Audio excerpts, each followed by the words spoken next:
Well, I know going through OU is a lot easier than. I go outside and one-on-one Probably. How much are they? $15.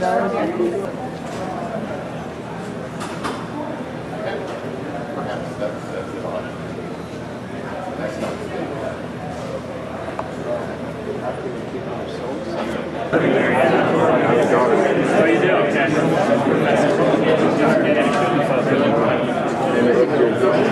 I'm doing idealized simulations.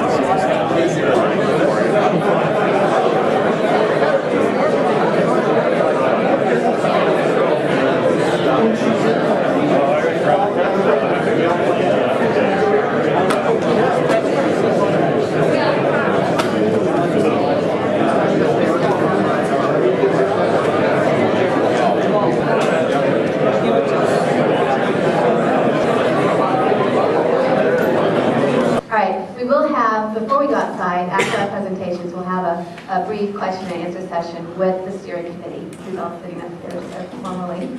All right, so let's get started. This is not just to the senior investigators, but this effort filters down to a large number of students, many of whom we see here in the audience today. So we're not only addressing the problems at hand, the research questions at hand, but we're also training the next generation of science. And as we spend the time this morning looking at some of the technology we have in the parking lot and throughout the building here, and we think back, or I think back what kind of technology we had for the hail chase program, literally it was a cooler of dry ice and a hard hat. Good morning. I've been asked, Eric's been asked to speak on behalf. There was only one instruction I was told. Tell that. Scientifically, these are just very broad stroke scientific questions. We still don't understand the fine details. Why most supercell thunderstorms with mesocyclones that look really threatening, the Weather Service puts out warnings for, not make tornadoes, but some of them don't necessarily, but a few of them do. Can we learn to predict which few of those will make the tornadoes? Can we predict which even fewer few are going to make the violent tornadoes, which are associated with most of the deaths, most of the injuries in the United States every year. Again, at a fundamental level, because of the tornado structure themselves, how are they doing the damage? How strong are the winds? Is duration of the winds important? How are those, what really is happening in the lowest levels of tornadoes? John said there's about 40 scientific vehicles, maybe almost 50 altogether, including support vehicles, placing about 80 different instruments in the path of the storm. And through the duration of the experiment, maybe 120 different people will be involved out in the field. What we've learned about low-level mesocyclones have contributed to reducing the false alarm ratio. Now, we know it's still high. We have a better safe than sorry philosophy, as we should.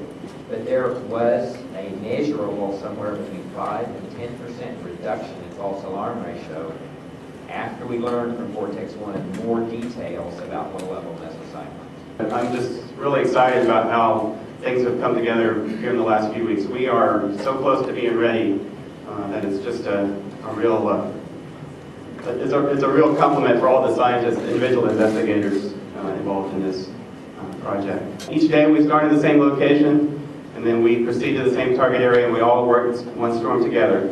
We each have a specific mission on the storm. We have designated locations within parts of the storm where we will operate. We will be collecting a coordinated data set on one storm. The dissemination of scientific results has many different paths. One is through our scientific journals, which generally the public probably doesn't read because they're quite technical. But also we will be maintaining contact with the media, I'm sure, as our results come out, and trying to make it as accessible as possible to the general public. Yeah, I think the biggest misconception is that you're in danger from the tornado.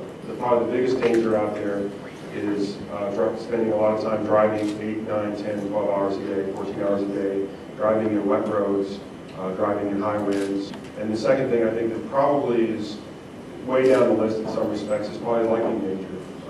There's probably more chance of getting killed by lightning. Will we roam beyond our domain? We'll be masters of our domains. I don't think that we're going to follow the edge of the domain precisely to the kilometer.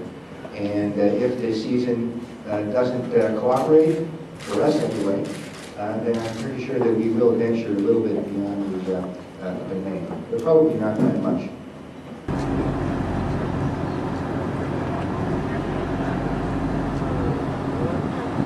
This little thing. Oh. Yeah. Okay. But I have no skill at all with this, so. None. I have no feel at all for it. So.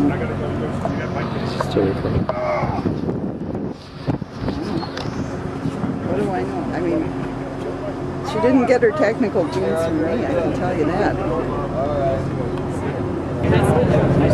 Graduate school, hopefully. All right.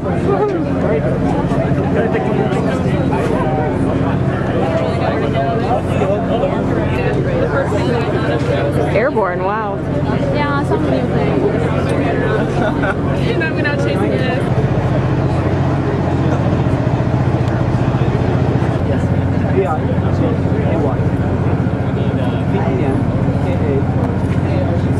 And you're the school you're with is?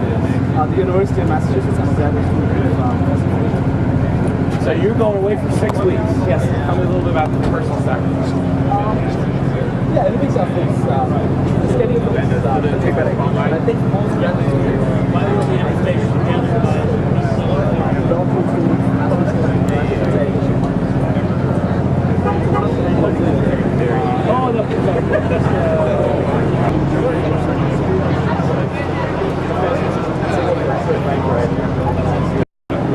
suspense is killing me.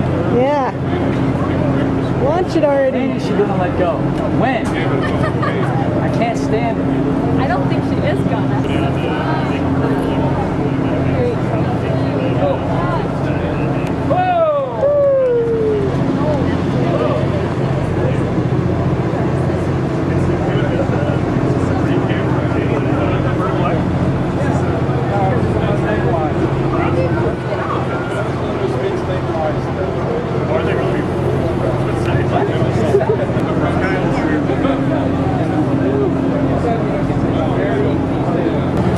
The Vortex2 Media Day. The gang's all here. There's the Phase Array, mobile Phase Array. There's X-Band and W-Band. Smart R's. Texas Tech.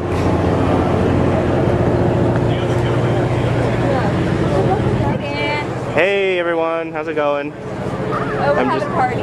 Oh yeah. There's the Dow. This is plural.